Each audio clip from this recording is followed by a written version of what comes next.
We have breaking news out of Washington, D.C. The Secret Service Director Kimberly Cheatle has resigned. Now, as you know from the show we had on yesterday, and if you've been paying any attention to the news at all, there was some fireworks on Capitol Hill yesterday in congressional testimony where Cheatle went up there to try to explain what the nature of the investigation has resulted from the July 13th assassination attempt on President Trump. She had hardly any answers at all. People on both sides of the aisle continued to say she should resign. She kept saying that she was not going to. She was going to continue on. But then today, we have actually just moments ago, we have information that she has actually resigned, as you see from these headlines here. She has stepped down, and now then we're going to continue to find out exactly what happened here, because as a lot of people have been saying, she's not out of the hook yet. There was a particular engagement. I'm going to show you some of the other ones and what's led up to why she's making this decision to step down. Maybe she wants to get out of the heat, but I don't think it's going to work out that way. Let's see. Nancy Mace, Representative Nancy Mace, had one of the more noteworthy exchanges with her yesterday. First, watch this. Okay. Is the Secret Service fully cooperating with our committee? Yes. Okay. You say you're fully cooperating with this committee. On July 15th, this committee sent you a list of demands of information that we wanted. Has the Secret Service provided this committee a complete list of all law enforcement personnel that were there that day? Have you done that? Have you provided a list to the Oversight Committee? Yes or no? I will have to get back to you on that. That is a no. Have you provided all audio and video recordings in your possession to this committee, as we asked on July 15th? Yes or no? I would have to get back to you. That is a no. You're full of shit today. You're just being completely dishonest. Mr. Chairman, Mr. Chairman, I want to. Come on. We have to maintain decorum in this committee. No matter. Yeah. So you see, it just went downhill from there. And there was several others that a lot more fireworks happened on top of that. But today, Nancy Mace, when she heard about the resignation, said, well, if you think you're going to get out of the fire, you might want to rethink. Here's what she said. If the Biden administration wasn't going to fire her, I'll take her resignation. That's the next best thing. But we were willing to force a vote on it, put people's sentiments on the table, and let the American people see what we're made of. People want action. You can still have her. We can still have her subpoenaed, even though she's resigned, to appear before different committees, judiciary, or before the Senate and other committees who are continuing this investigation. She can still be compelled by law to show up and answer questions, even though she's resigned.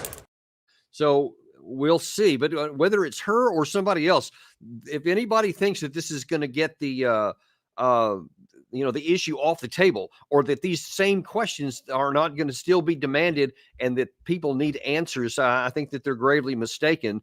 We'll see what happens from that. But I want to kind of go back and get a little bit of a running start here of what led to this resignation. Now, listen, I'll just tell you, I've been in a number of very stressful situations over my military career, especially when I was on active duty, sometimes life and death situations on the front line fighting, and then other kind of things dealing with high ranking people when there were things going on. I did some investigations, obviously much lower level than this kind of thing, but I actually had to engage with seniors who were not very happy, especially when it was doing an investigation of one particular time of a tank rollover in Germany, where I was stationed at the time. So I understand that there can be a lot of pressure on you to get the answers that everybody wants to know, especially if there was fatalities involved. And I've had a few of those, and I do have some sympathy for Kimberly Cheatle. But that sympathy is tempered, because we're not just talking about some major like I was at the time in the Army or a lieutenant colonel. Those are relatively low level. When you're taking that reins of that top job, that has to come with the understanding that you could be in the heat that like few others will experience. And if you can't take that heat, if you can't operate under pressure, under fire, then you don't need to be in that position, whatever her situation. You can just see on her face that she was just anguished over all of this pressure and the things that she had been facing. And it started before the time on the floor of the House of Representatives there. This is actually from, I think it was July 17th at the RNC convention, a place where she probably didn't think she was going to take heat. But 3 U.S. senators cornered her, tried to press her for some information. Then she tried to escape, and this happened.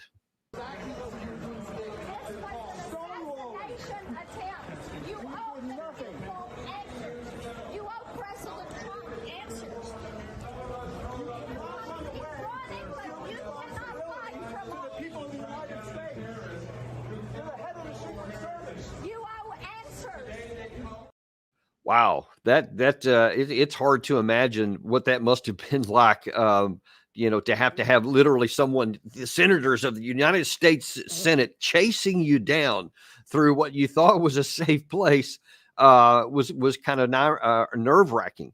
But it didn't get any better at the hearing, which was yesterday, which was supposed to be the first of many. And as Nancy Mace said, it's still May. She may be subpoenaed to come back as well, but I think there'll probably be some better people to do that. But listen, let's look at what led to not just her resignation here, but many calls for her to be fired after yesterday's testimony, and some of them were pretty valid. Here's one where one of possibly the most central questions that need to be answered publicly about what was found at the site of the assassination attempt, where the gunman was. Watch this. Did they share with you how many shell casing were on the roof? Yes. Okay, how many were there? I would refer to the FBI for their How investigation many were there? and their information that they need to share in their investigation. So they've shared the information with you. You just don't want to share the information with us, correct?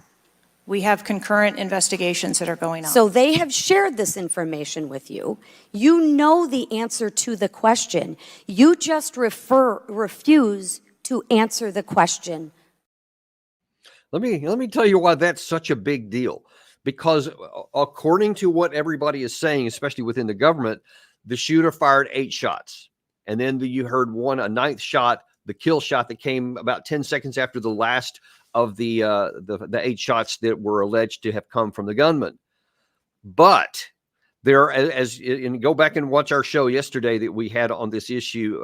It's on the video tab of our channel right now, and you can see it, where we specifically take a look at what the forensics show, what the audio recordings show, and then even the physical evidence of where different bullets may have struck, shows that there's a likelihood that there were 2 separate weapons used in attacking President Trump. So if there were 2 separate weapons, then there's not going to be 8 shell casings on the ground where the shooter was. And you can see that she probably didn't expect, Cheatle probably didn't expect to have that question answered, because when the Representative McClain asked her how many shell casings were found, you could see her face. She froze for a second, like, oh, shoot, I can't give this answer. If I do, it's going to open up a whole can of worms. And she's going to be right there on, national television.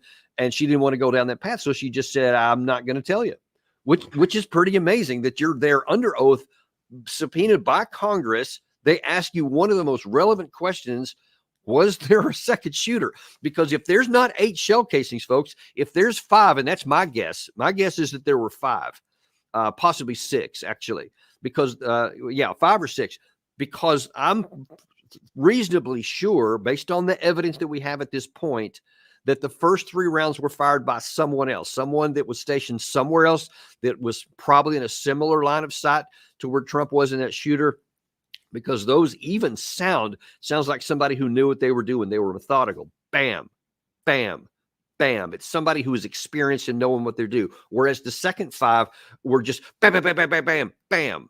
5 or 6. I'm sorry. It depends on what the actual count was on that. But it was someone who didn't know what they were doing, who's just squeezing off rounds. Anybody who knows, if you're wanting to be a sniper, you don't shoot off that many rounds because you can't get a clear line of sight. You can't get a good target picture, because when you pull the trigger, you have the recoil from the rifle, and it takes a second or 2, even for an experienced shooter, to come back on the target and then slowly pull the trigger so that the round goes on target. And somebody who doesn't know what they're doing For example, someone who was not good enough to make a high school shooting team isn't going to know that.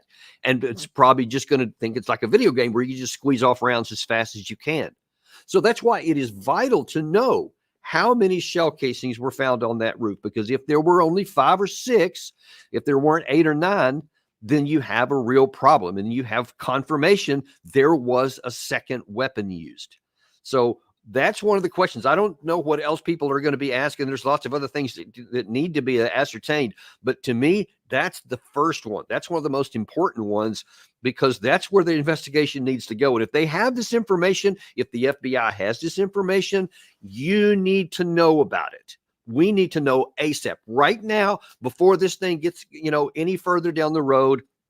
I don't want this getting swept under the rug. I don't want anybody saying, other events overtake it. They start talking about campaign or God knows what. We need to know how many shell casings were there found on the roof where that kid was killed. That's the first thing. Now then, back to some of the specific problems with the Secret Service itself. You have this curious situation regarding the recordings that were or were not made. Depending on the detail, radio communications are recorded. Does the Secret Service have recorded communications from the July 13th event? We do not have radio communications from that day. But you have text messages? We do have emails and text messages. Emails, okay, great. So why would they have, and just put yourself in the position here, why would the Secret Service be so cavalier that some days they would record things, some days they wouldn't? I mean, that doesn't make any sense. Either you record things or you don't. There's no value. There's no reason to sometimes not record things and sometimes record things. You go to all these different sites for the candidates. It's routine. It's normal. You have standard operating procedures. So it stands to reason that it's most likely the case that if you do sometimes, then you're going to do it all the time. Because there's a reason why you do it sometimes, so that you have a record of what happened, so that if anything occurs, then you have evidence that could find out, what went down and when, and all those kinds of things. There's a good reason for having it. The question is, was there a good reason for not having it on July 13th? And that's what's, opening up more questions here, because one of the first things we said if you watched our coverage of this when it first happened, we're asking the question, what was known by whom? So as we've talked about before, there were 2 counter sniper teams, one on the north side on a barn, and one on the south side of the platform on a barn. Initially, the north team was oriented to the north, the south team was oriented to the south, because if you don't know what the threat environment may be, you have to be prepared to operate in an almost 180-degree arc. It's certainly something like this. So you have all the likely or potential locations where a sniper could be located. You've got coverage over that. Apparently, there were 2 other teams elsewhere on the grounds as well, but you had the north and south covered. But a couple of minutes, at least a little over 2 minutes by some reports, the southern team suddenly picked up its orientation from the south and reoriented to the north. The obvious question is why? What did they hear? What were they told over their communications gear? If we had the recordings, we would know. We would know for sure. But see, that gets into some other problems here, because when Secretary Cheatle talks yesterday about, we knew 52 minutes, according to what she told Representative Boebert, 52 minutes before the speech, that there was a suspicious person. Okay, so then she's asked a series of questions here about the difference between suspicious person and a threat. This definition is important. Watch what happens next. For the Secret Service, for an individual to be determined to be a threat, that individual would have to be seen with a weapon or capable of doing some sort of harm to our protectees. I mean, Director, an individual walking into a rally with a rangefinder, scoping out an unprotected rooftop, and he reportedly flew a drone over hours before. It sounds like a lot more than suspicious, especially at a presidential rally. And then she went on to that to talk a little bit more about the details of the differences between suspicious and threat and when that happened here. When did he transform from suspicion to threat? Because they're treated very differently. People can be suspicious, but they're not a threat until a certain point in time. So when did that happen?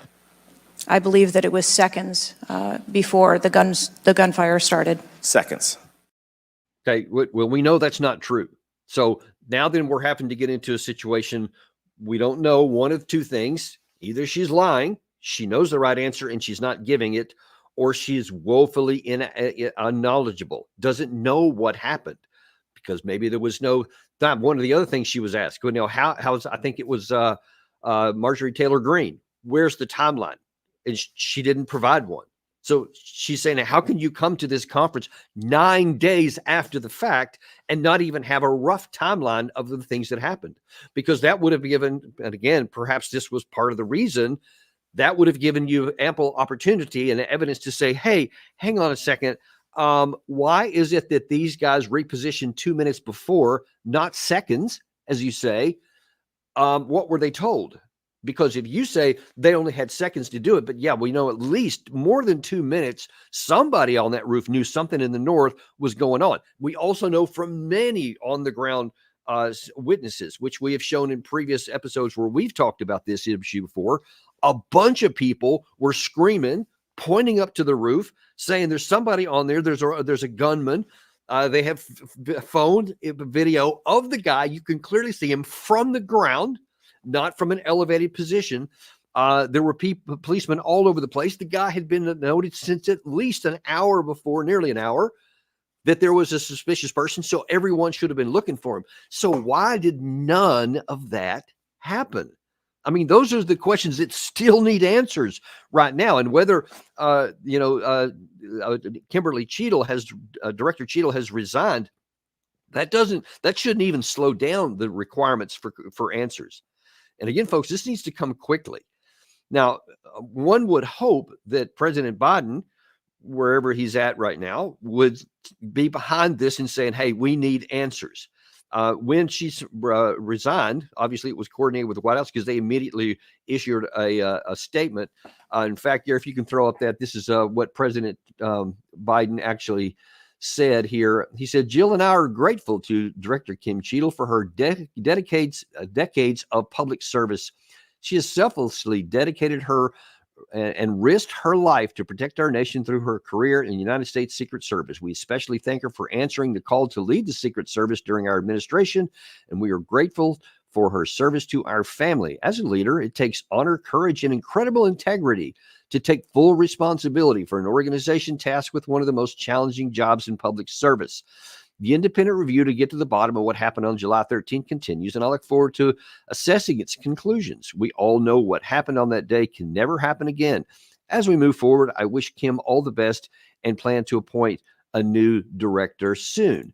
So, I mean, it's nice that you want to wish her well, but honestly, there's a time and a place for things. Yeah, I mean, this is kind of one of those, you got to read the room kind of a situations here. And when she has just resigned because she did a horrific job under pressure in the House of Representatives during that hearing, when she gave plenty of things that were either contradicted by the evidence, unwilling to give any kind of information, continued to hide behind this claim that we're going to do a 60-day review. We'll come back with answers then. It's only been 9 days. And folks, listen, 9 hours after this thing happened, there had been a pretty good accounting from the top, from the people who were in charge on the ground up to her. I mean, a pretty thorough accounting of what actually happened. And then to hide behind 9 days later, that's a real, that by itself is also an indication that like you're trying to hide something. When you're not answering how many shell casings were used, when you're giving inaccurate information that's self-evidently untrue about the timing of certain events, when you're not explaining why the Secret Service, whose only job there was to protect the former president of the United States, 52 minutes after seeing somebody that was designated as suspicious, that had a rangefinder, that had other information that other people, multiple people saw, to include other law enforcement, and to give the excuse that he melted away into the crowd and that was the end of it. That's just inexcusable, because either it's weapons grade incapacity that you're just incompetent to do your job, and not her specifically, but all of the team on the ground, that they would allow someone who was designated as a suspicious person to melt into the crowd and there not be a whole team of people looking for him. That's another question. Why did then no one go after him if he, quote, melted into the crowd? I mean, there was a lot of people there. I've seen a lot of the videos from the pre-stage period of time when people were coming in and all that. And it was a lot of chaos and a lot of people. So it wasn't going to be an easy task, but especially if you have the guy's description and he wasn't in, wearing colors that would easily blend into the crowd, like, a MAGA hat or red, white, and blue or any of the patriotic things, because everybody was wearing it. So it'd be hard. This kid had khaki pants, I think it was, and this kind of this light blue or a grayish kind of t-shirt and long hair. That's something that you can find, because that's not real common that was there. So if you were looking for this guy, you probably could have found him. So even though Director Cheatle has left the service here, the questions need to not only not go away, they need to intensify. So someone else better be designated as an acting director today, this day, not any time later. And these questions need answers right away, because just like she has had access to these things, so does whoever's in charge, even in an acting capacity today. I would not let any grass grow under this. I would not say, yeah, let's let this person get a chance to come on board and, maybe a week or two from now we can get it.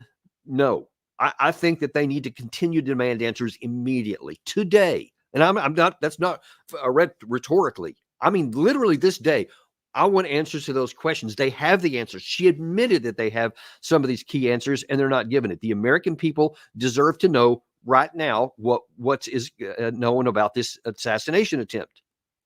This is not one of those deals for national security. We need to keep things under wrap on these fundamental issues, because a presidential candidate that hundreds of millions of people or tens of millions of people voted for last time and that is polling really well right now, they deserve to know what happened, who was behind this, what was going on. If there was more than one shooter, we need to know about it. And I don't want to see any more of these reflexively news reports come out in some of the major media that, oh, it's a conspiracy theory. There was no second shooter. It's been debunked. Nothing's been debunked, folks. Nothing has been debunked because there had been an investigation. You can't debunk something unless you've investigated. And when there are credible evidence that something untoward happened, that something unusual happened, that there were different acoustic signals, that there were two separate batches of fire that clearly sounded different, that were clearly fired by someone different. And when you have all these entry points and other people that were wounded in the crowd, and you look at the line of sights and some match and some don't, and then you look at the fact that the kid didn't have the capacity to do this, that all screams, hey, we need to look at this with go through this with a fine-tooth comb. We need to look at this with a magnifying glass, every aspect of this, because there are some evidence that there was a second shooter, and the Secret Service, FBI, all these folks owe it to you to find out exactly what happens and to chase all the leads down wherever they may lead. And that means also looking with the fine-tooth comb into the operations of the Secret Service, because, it's possible that you can combine on the ground incompetence with somebody else trying to do something nefarious. So I'm not necessarily saying that the Secret Service was in on some sort of, conspiracy or something. They may not have been. I don't know. But it's also possible that there could have been some people, whether the organization as a whole is a separate issue, but there could have been some people that were involved in some way in something that's just not right. And we need to find out. So she's resigned. We're going to continue to follow this. And that's okay as far as it goes. Many people were calling on her to be fired, not just to resign. That's one step. But folks, the rest of the people in that organization need to be held accountable, and they need to provide answers with it. We know they have. And that's where we are today, folks. By the way, come back in about an hour and a half. We have, speaking of this, President Biden, we need to know, should he still lead America? We got Doug McGregor on, who's going to be talking about some very interesting aspects of this situation as that one's going on, because all of this stuff with the Secret Service is under the shadow of the fact that President Biden withdrew from the race. And now the question is is he capable of continuing to be president? And we're going to look at some of those factors this afternoon, and you'll be probably surprised at some of the things you learn there. Don't miss this, 1 o'clock today, Daniel Davis Deep Dive. We will see you then.